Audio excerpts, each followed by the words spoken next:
What's up, friends? Welcome to SPDM TV. My name is Mike, part of the SPDM crew, and I watch a lot of TV. We talk about various TV topics, reviews, and general appreciation of TV, past and new. You can follow me on Instagram, Threads, Blue Sky, and serialized at MLHilty2452 to see what all I'm watching. This week, well, today, actually, Golden Globe nominees came out, and I wanted to give my thoughts and also let's make some predictions.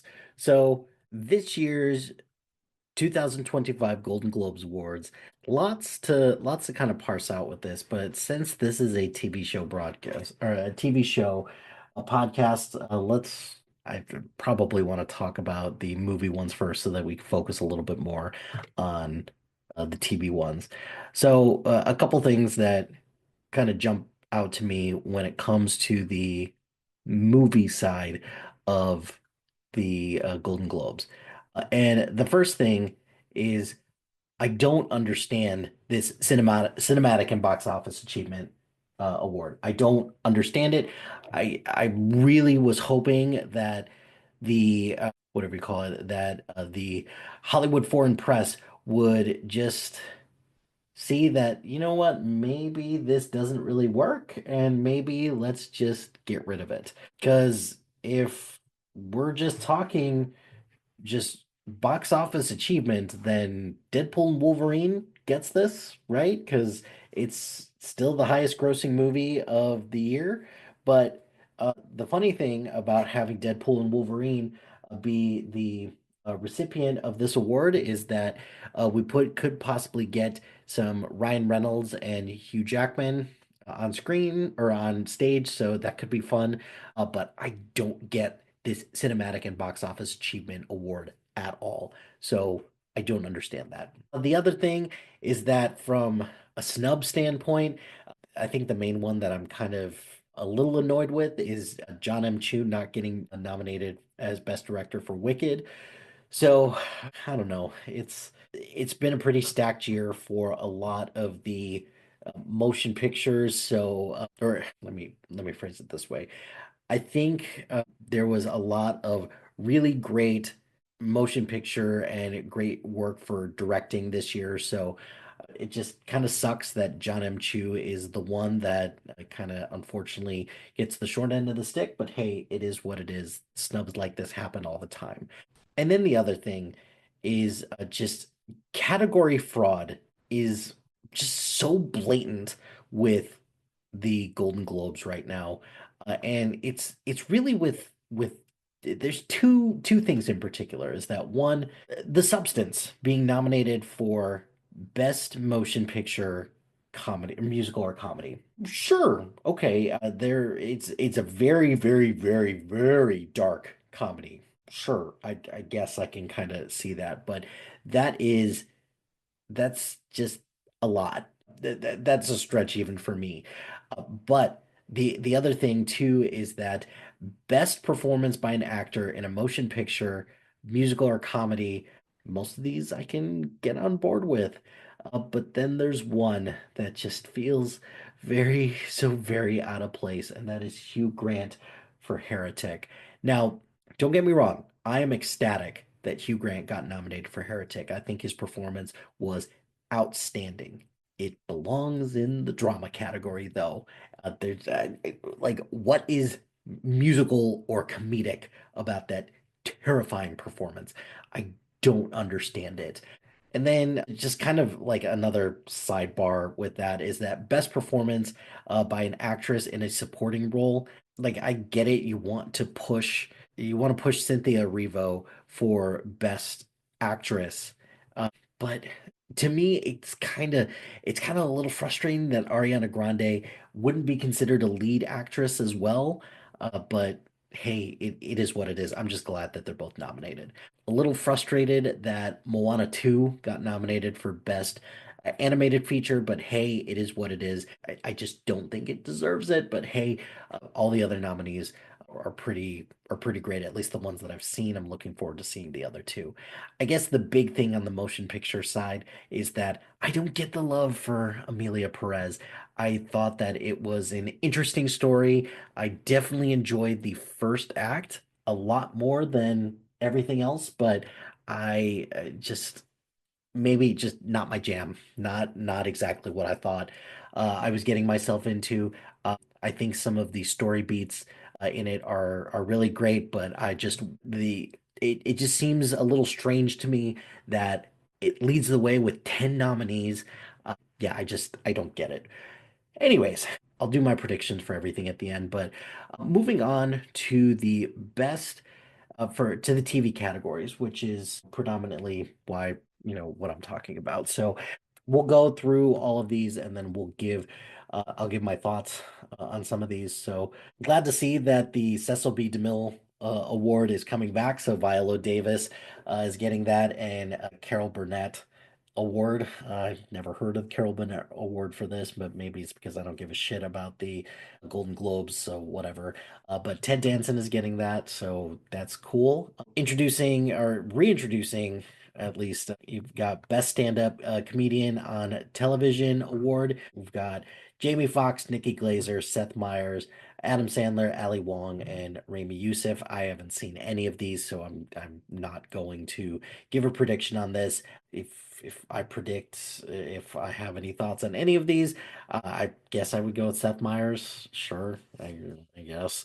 But I'm probably going to watch all of these to get a sense of what this is actually like. So we'll go from there. Best performance by an actress in a limited series or motion picture made for television. So we got Kate Blanchett for Disclaimer, Jodie Foster for True Detective Night Country, Christine Milioti for The Penguin, Sofia Vergara for Griselda, Naomi Watts feud Capote versus the Swans, and Kate Winslet for The Regime. Man, some of these feel like they've been out for a long time, or they've been out for a long time. So this seems a bit that it's been a while since I've seen a lot of these, and I understand why some of these got nominated. If I had to make a pick between all of these, my head would say Jodie Foster for True Detective Night Country because she was getting a lot of awards for that. My heart really wants Christine Milioti for The Penguin to get it though, so we'll see how that pans out. Best performance by an actor in a limited series or motion picture made for television. We got Colin Farrell for The Penguin. I don't understand that because that's not Colin Farrell. That is just a guy dressed up as Penguin. Richard Gadd for Baby Reindeer. Kevin Kline for Disclaimer. Cooper Koch for Monsters. Ewan McGregor, A Gentleman in Moscow, and Andrew Scott for Ripley. And this boils down to two people, I think. It's Richard Gadd for Baby Reindeer, who's been cleaning up everything for this particular performance. But there's also Colin Farrell as well, who is great in The Penguin. So I'm going to guess it's going to be Richard Gadd for Baby Reindeer, even though it's been out for a while. But a special shout out to Colin Farrell for The Penguin. Best television limited series or motion picture made for television. We got Baby Reindeer, Disclaimer, Monsters, The Penguin, Ripley, and True Detective Night Country. I'm going to go with Baby Reindeer here because Baby Reindeer has swept literally everything else. It's true that The Penguin is hanging out there as well. I think it's got a chance, but I think Baby Reindeer takes this one. Best performance by a supporting actress in a television series. This is interesting because it combines it combines all of these categories, and it does not it does not separate itself between limited series, drama, or musical or comedy. It's just best supporting actress. And we got Liza Colon Zayas for The Bear, Hannah Einbender for Hacks, Dakota Fanning for Ripley, Jessica Gunning for Baby Reindeer, Allison Janney for The Diplomat, and Callie Reese for True Detective Night Country. And this is where things get really interesting because Liza Colon Zayas got it for The Bear, and Jessica Gunning got it for Baby Reindeer. They both won Emmys for it in the respective categories for Best Supporting Actress in a Comedy Series and Best Supporting Actress in a Limited Series, respectively. I don't see a circumstance where Jessica Gunning doesn't get this because she's terrifying, terrifying as Martha. So that is my prediction for that.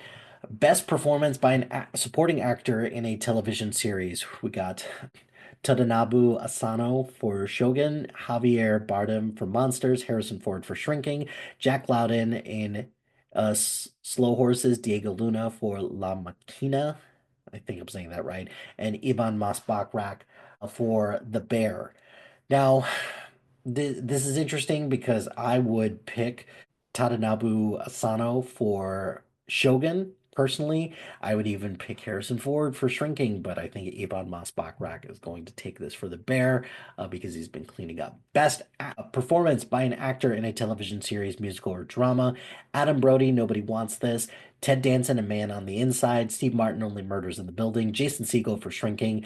Martin Short for Only Murders in the Building, and Jeremy Allen White for The Bear. This is still Jeremy Allen White's award to lose, even though I think the momentum is swinging in the other direction. I think some people are starting to get frustrated by the fact that The Bear is considered a comedy, even though it's not really that funny at times. So I'm going to predict Jeremy Allen White is the winner for this. However, if there's anybody that I would love to see win, I would love to see Adam Brody win for Nobody Wants This because I loved Nobody Wants This. I think that that show is really good, so I would hope that something that's going to be a thing. Best performance by an actress in a television series, musical, or comedy. We got Kristen Bell for Nobody Wants This, Quinta Brunson for Abbott Elementary, Ayo Adabiri for The Bear, Selena Gomez, Only Murders in the Building, Catherine Hahn, Agatha All Along, and Jean Smart for Hacks. This is a stacked category with past winners Quinta Brunson, Ayo Adabiri, and Jean Smart in here. I think this is Jean Smart's award to lose because she is fantastic in the most recent season of Hacks. So I'm going to give it to Jean Smart.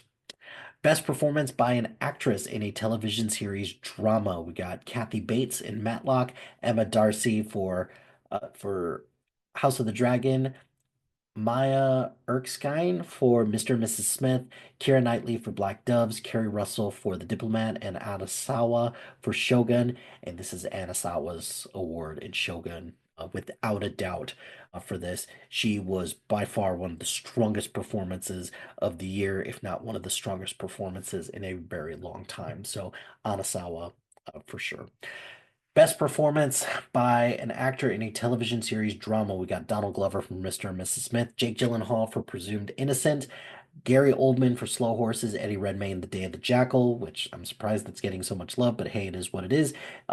Hiroki Sanada for, yeah, Sanada for, or Sanada, Sanada for Shogun, and Billy Bob Thornton for Landman, Hiroki Sanada for Shogun, for sure. That one's going to win.